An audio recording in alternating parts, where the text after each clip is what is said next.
Everything's digital now, right? It's super convenient. But have you ever stopped to think about what that convenience is costing us? Today, we're going to pull back the curtain on this hidden battle that's happening for your privacy, and it's all taking place right inside your digital wallet. Seriously, just imagine for a second. What if every single purchase you made, that coffee this morning, your rent payment, that donation you made last week, what if all of that was just public knowledge? Our payments, they tell a story about us, right? They reveal what we like, who we're connected to, even where we've been. So the big question is, who gets to read that story? And this is where we hit the fundamental problem. Think about physical cash. It's totally private, right? Anonymous, untraceable. It's like a whispered secret. But digital money? Oh, that's a whole different ballgame. It's more like a megaphone. Every single tap, every swipe, every click, it leaves this permanent digital footprint, a trail of breadcrumbs that leads straight back to you. So naturally, this has kicked off this huge, decades-long quest. The goal? To somehow bring that old-school privacy of cash into our new digital world. It's a pretty epic journey, and we can really break it down into 3 big chapters, or generations, if you will. Okay, so first up, back in the 80s, you had these centralized e-cash systems from banks. They used some pretty clever cryptographic tricks to keep the sender anonymous. Then, bam! The crypto revolution hits, bringing decentralized systems that were all about trying to achieve total, complete unlikability. And that brings us to today, the 3rd generation, where we're wrestling with the biggest challenge yet.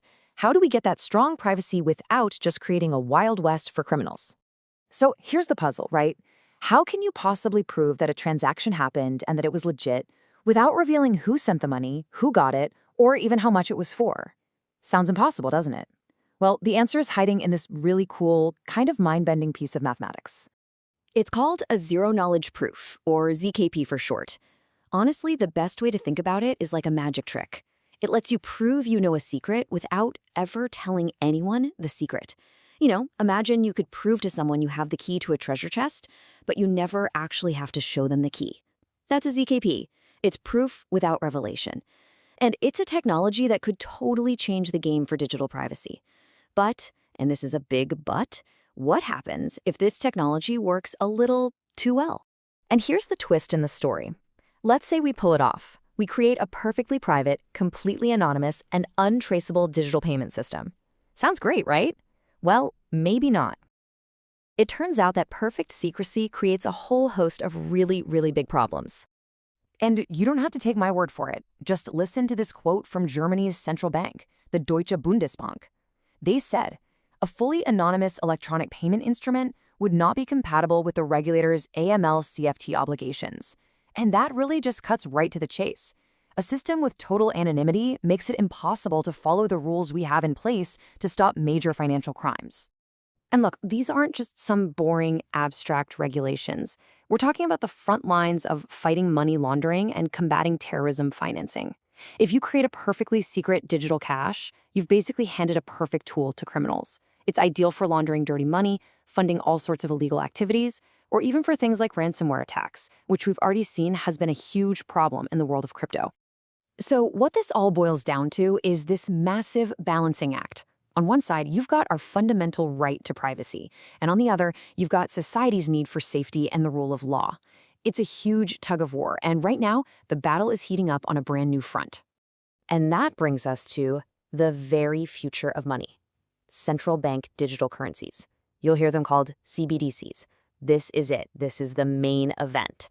This is where that privacy battle is happening right now. So what on earth is a CBDC? Put simply, it's just an official digital version of a country's currency. So instead of the digital money created by your commercial bank or by a decentralized network like Bitcoin, this would be a digital dollar or a digital euro issued straight from the source, the central bank itself. Okay, so if you're a central bank, how do you actually design one of these things? Well, that German central bank we mentioned looked at 3 possible roads you could go down. First, there's the low privacy option. Think of this as a totally open book. The government can see everything, no questions asked. Then there's what they call baseline privacy. This is more like a locked diary. It's your private info, but law enforcement could get a warrant to take a look. And finally, you've got the high privacy path. This is the Fort Knox version, a secret code that basically no one can crack, not even the government, thanks to those ZKPs we talked about. You see? This stops being a geeky tech debate and becomes a huge question for all of us. I mean, look at those three options. Which one would you trust with all your financial data? Who do you want holding the keys to your entire financial life? The answer we choose isn't just about our wallets. It's about the kind of relationship we want to have with our government. And make no mistake, the choices being made as we speak are going to define what's in your wallet in the future. And believe me, people have some very strong feelings about this. Just look at this number, 94%. Think about that for a second. 94. What is that? Well, in that same 2020 study by the Bundesbank, a whopping 94% of people said that privacy was a very important feature when they choose how to pay for things. I mean, that's not some niche opinion. That is a massive, clear demand coming straight from the public. And so that leaves all of us with the ultimate question. As we're building the money of tomorrow, we have to figure this out. How much privacy are you personally willing to trade away for more safety and convenience? There's no simple answer here, but that trade-off, that's what's going to shape our digital lives for a long, long time to come.